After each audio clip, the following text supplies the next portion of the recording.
Hello guys, welcome back to the channel. This is Gab from Tech Tips for Business. For today's video, we are going to talk about how to unhide rows in Microsoft Excel. Let's get started. First, you need to determine whether or not you have hidden rows within your spreadsheet. To do so, let's go ahead to the side of our Excel spreadsheet. As you can see, our rows have a numbering system. Each row corresponds a certain number, and it is currently arranged from 1 to ascending order.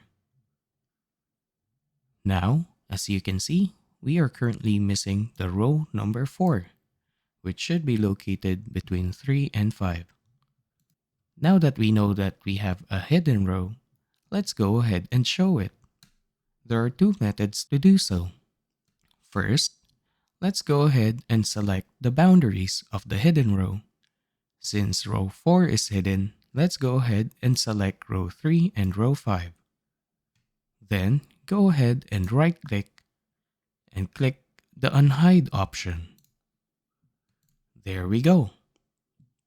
Now that we've seen the hidden row, let's go again and hide some rows in order to use the second option.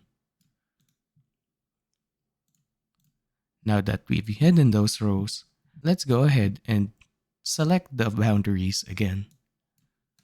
Once we do so, go towards the Home tab and go to the Cells group and click on Format.